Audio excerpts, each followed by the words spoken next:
오늘 본문을 보시면 예수님께서 2차 갈릴리 사역을 시작하셨습니다.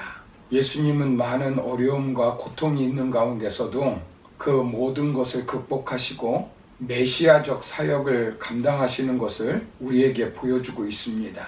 그렇다면 본문을 통해서 우리에게 주는 교훈이 무엇일까요? 우리가 지난 시간에 먼저 살펴본 것은 예수님은 인기를 넘어 섬김으로 나아가셨습니다.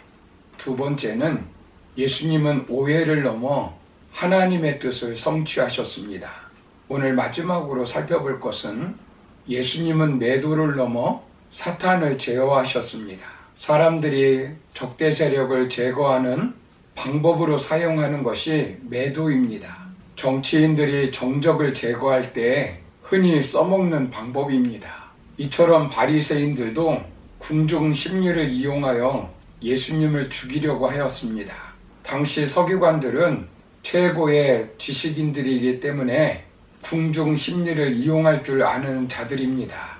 예수님을 안식의 틀로 묶어보았습니다. 그러나 그들은 실패하였습니다. 이제는 무슨 방법을 쓰는지 한번 보십시오. 본문 22절을 보시면 예루살렘에서 내려온 서기관들은 그가 바알세불이 집혔다 하며 또 귀신의 왕을 힘입어 귀신을 쫓아낸다 하니라고 말씀합니다. 예수님께서 2차 갈릴리 사역을 시작하자 예수님의 행동과 말을 예의주시하고 있던 서기관들이 예루살렘에서 내려왔습니다. 어쩌면 이들은 예수님의 말씀을 누구보다도 잘 이해할 수 있는 사람들입니다. 평생 율법을 연구한 사람들입니다. 그들은 율법 전문가로 산헤드린 공회에서 파송한 공식적인 조사단일 것입니다. 이들은 예수님에 대해서 어떤 판단을 하고 있습니까? 22절을 보시면 바알세불이 집혔다라고 말합니다.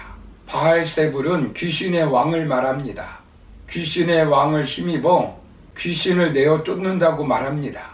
예수님을 유대인들이 가장 싫어하는 사탄의 대행자로 매도하는 것입니다.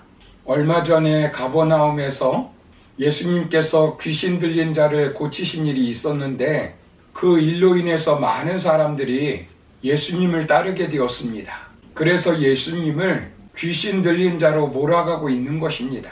민중으로부터 분리시키기 위해서 예수님의 권세의 근거를 오도하고 있는 것입니다. 그들이 가진 지식으로 예수님을 완전히 매도하고 있는 것입니다.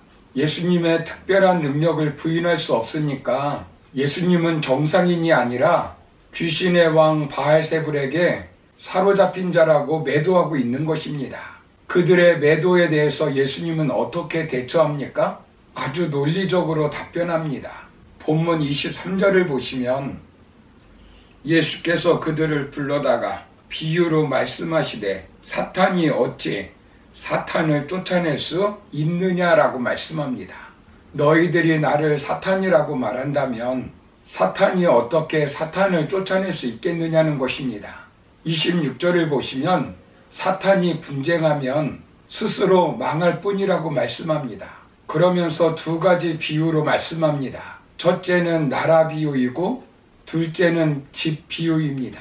24절을 보시면 스스로 나라가 분쟁하면 그 나라가 설 수 없다는 것입니다. 당시 이스라엘은 로마의 지배하에서 헤롯 왕가의 통치를 받고 있었습니다. 한때 유다 독립운동인 마카비 반란을 주도한 하스몬 왕가의 통치를 받았던 사람들입니다. 마카비는 유다의 독립투사입니다. 그의 아들들은 대제사장에 올라 정치와 종교 권력을 잡고 나라를 다스렸습니다. 그런데 바리새인들이 대제사장직을 견임하는 것에 대해서 노골적으로 불만을 드러냈습니다. 그러나 사두개인들은 하스몬 왕가를 지지하였습니다. 계속해서 마카비 가문이 대제사장직을 견임하자 이것을 바리새인들이 반대하였습니다. 그래서 하스몬 왕가의 유대 통치자 알렉산더 얀네우스가 바리새인 6,000명을 살해하였습니다. 그렇게 해도 반란이 계속되자 주동자 800명을 붙잡아서 십자가형에 처해버렸습니다. 800명이 매달린 십자가형 앞에서 그 가족들을 몰살시켜 버렸습니다. 이렇게 치열한 권력 쟁탈전을 벌이다가 로마가 내분을 중재한다며 팔레스타인을 점령해 버렸습니다. 그리고 그들은 왕위를 계승하지 못하고 이두메 출신의 헤롯이 로마의 충성을 맹세하고 팔레스타인을 통치해 버렸습니다. 서기관들은 당시 바리새파에 속한 사람들로 이 분열에 가담한 사람들입니다. 그것을 피부로 느낀 사람들입니다. 그래서 예수님께서는 분열된 나라의 운명을 잘 알지 않느냐라고 말씀한 것입니다. 역사의식이 없어서 이것을 깨닫지 못하는 자들을 위해서 아주 쉬운 집 비유로 다시 말씀합니다. 가족 공동체마저도 스스로 분쟁하면 그 집이 설 수 없다는 것입니다. 부부가 매일 싸운다면 그 가정이 바로 설 수 있겠느냐는 것입니다. 예수님께서는 이 비유를 통해서 무엇을 말씀하시는 것일까요? 사탄의 관계가 없다는 것입니다. 예수님은 누구라고 말씀합니까?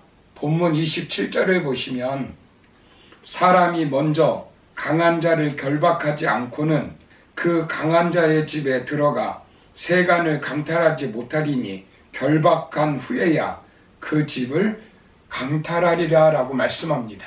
강한 자, 즉 사탄을 결박하러 이 땅에 오신 예수님이 메시아인 것을 말씀하고 있는 것입니다. 사탄은 사람들을 자신의 노예로 만듭니다. 사탄은 그들의 집에 들어가 거주하면서 사람들을 도구화해 버립니다.